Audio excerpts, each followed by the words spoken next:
17তম আইপিএলের 17 এপ্রিল শেষ হলো 32তম ম্যাচ।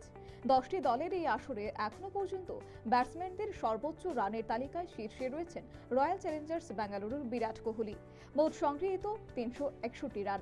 অন্যদিকে বোলারদের হিসাবে রাজস্থান রয়্যালসের যুজবেন্দ্র চাহালের সংগ্রহ 12টি উইকেট। তাছাড়া আসরের পরিসংখ্যান অনুযায়ী এখনো পর্যন্ত আসরে 6টি সেঞ্চুরি, 51টি অর্ধশত রান, 546টি ছক্কা এবং 938টি চার হাঁকিয়েছেন ব্যাটসম্যানরা। ম্যাচ যত এগিয়ে যাবে ততই এই পরিসংখ্যান অতীতের রেকর্ডকে ছাপিয়ে যাবে বলে ধারণা। Bureau report, news Vanguard.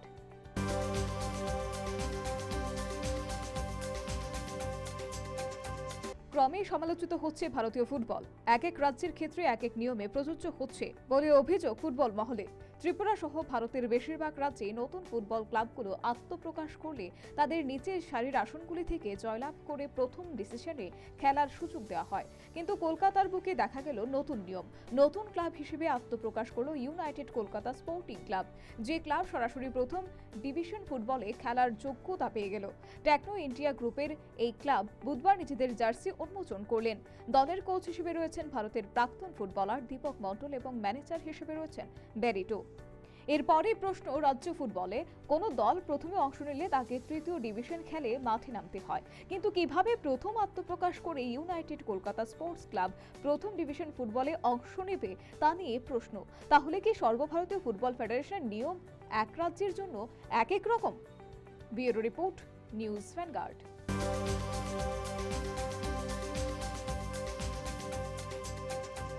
চলতি আইপিএলের ফ্লপ লিস্টে রয়েছেন Royal Challengers Bengaluru all rounder Glenn Maxwell, কিন্তু 6 ম্যাচ শেষে পারফরমেন্স হতাশাজনক। মোট সংগৃহীত রান 32, যার কারণে নিচের পারফরমেন্স নিয়ে অনেকটাই কথা হয়েছে এই অলরাউন্ডারের। গোটা দল আসরেও নিজেদের প্রতিষ্ঠিত করতে পারেনি। এই পরিস্থিতিতে আইপিএল থেকে নিজেকে সরিয়ে নিলেন ম্যাক্সওয়েল, যার কারণে বিরাট কোহলিদের উপর বিরাট চাপ। পরবর্তী খেলোয়াড় হিসেবে দল এবার কাকে নির্বাচন করে তার দিকেই তাকিয়ে ক্রিকেট প্রেমীরা। Bureau report, news vanguard.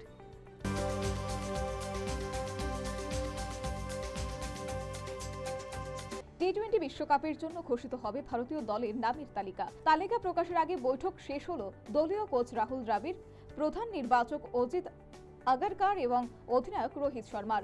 দীর্ঘ 2 ঘন্টা বৈঠকের পর উঠে এসেছে নতুন তথ্য। আইপিএল বিশ্বকাপে ভারতীয় দলে থাকছেন অলরাউন্ডার হার্দিক পান্ডিয়া। যদিও পান্ডিয়ার পারফরমেন্স নিয়ে চিন্তিত ছিলেন নির্বাচকরা, উঠে এসেছিল শিবম দুবের নাম, কিন্তু ত্রিপাক্ষিক বৈঠকের পর সিদ্ধান্ত হয় দলের স্থান পাবেন পান্ডিয়া। এদিকে আগামী সপ্তাহে ভারতীয় দল ঘোষিত হবে বলে জানিয়ে দিলেন নির্বাচক এবং ভোট কর্মকর্তারা। Bureau report, news vanguard.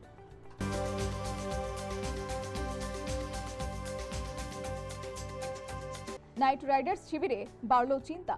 একদিকে রাজস্থান রয়্যালসের বিরুদ্ধে পরাজয়, অন্যদিকে চোট পেলেন দলের নির্ভরযোগ্য finisher Rinku Singh. Batting performance সফল হলেও পরে ফিল্ডিং করতে নামেননি, যার কারণে পরবর্তী মাঠে নামতে পারবেন কিনা রিঙ্কু সিং সে বিষয়ে এখনো কিছু জানায়নি কর্তৃপক্ষ। তবে দলের উপর চাপ তৈরি হলো বলে ধারণা করছেন প্রত্যেকে। Bureau report, news vanguard.